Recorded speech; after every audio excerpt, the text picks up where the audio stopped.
Welcome and thank you for joining me for Tax Break. This is a podcast about South African tax for South African tax professionals and practitioners. My name is Pieter van der Swan, and in each episode I share my thoughts with you on a topic or a recent development in the field of South African tax. And I try to do it in the time that you would have available if you want to enjoy a quick cup of coffee. Our topic for today is tax resident status. And it's something that my perception is that many advisors and taxpayers believe it is an election that you can make. So often the question that I get is, when can or should I make this election to no longer be a tax resident? The bad news that I've got for you is that it is not an election. Your tax resident status actually depends on the definition of a resident and whether you satisfy that or not. And this in turn is a question of your facts and circumstances. When we look at this definition then, the definition has got two components. Firstly, a person is considered to be a South African tax resident if they are ordinarily resident in South Africa. And then there's also another component where a person can be considered a resident based on their physical presence in South Africa, so the physical presence test. If we look at ordinary residence, what does it really mean? So essentially, it's a question of whether South Africa is your real home or not. And this depends on your facts and circumstances.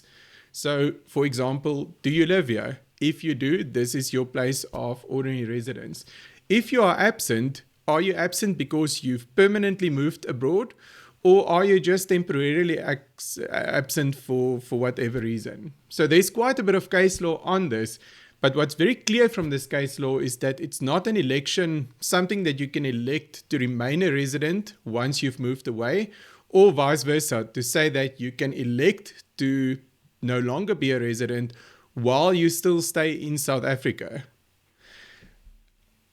Also important and related to this not being an election is the fact that there are tax consequences to ceasing to be a resident. And you can't elect to postpone or elect out of these tax consequences. So for example, if you cease to be a resident, you've got a deemed disposal of your assets at their market value, and often this results in capital gains tax being payable.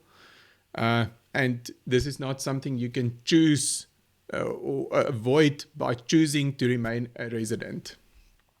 The second element, the physical presence test. So this is aimed at persons who do not ordinarily reside in South Africa, but they are sufficiently present over a 6-year period for the law to consider them to be tax residents in South Africa. And this is aimed at foreign persons primarily, so persons who do not live in South Africa.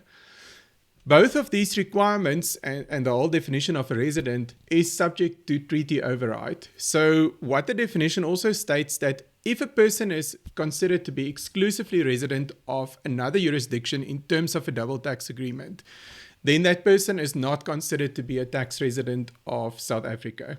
So where these double tax agreements fit in, if a person is considered to be a resident under the domestic laws of both jurisdictions, the double tax agreement has got what they call a tiebreaker clause. And these tiebreaker clauses would then look at a number of factors to consider where the person is deemed to be exclusively resident for tax residence purposes. So these tiebreakers include looking at where you've got a permanent home available, where your center of vital interest is, where the person has got a habitual abode, but all these factors really favor the jurisdiction where the person lives. So I think in a lot of cases, you should get a fairly similar outcome under the ordinary residence assessment than you would, for example, if you look at a person's center of vital interest. Now, where I suspect the idea that you've got an election to be a resident or not comes from is that you need to declare your change in residence status on e-filing. Now, this is really an administrative process that the law doesn't describe or prescribe when it must be done. What the Tax Administration Act, however, requires is that you need to complete your tax returns accurately. So if you your resident status changed, you are no longer a South African resident, then to file accurate tax returns, you need to declare this change in your resident status to SARS. It may also be that if that the person would wish to declare this as soon as possible, seeing that once you are no longer a resident, you are only taxable on your South African sourced income.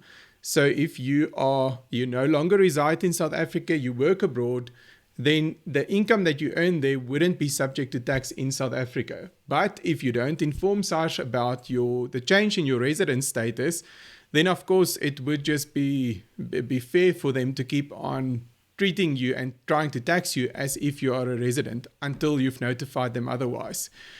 So in closing, the important point from today, tax residence is not an election or a choice.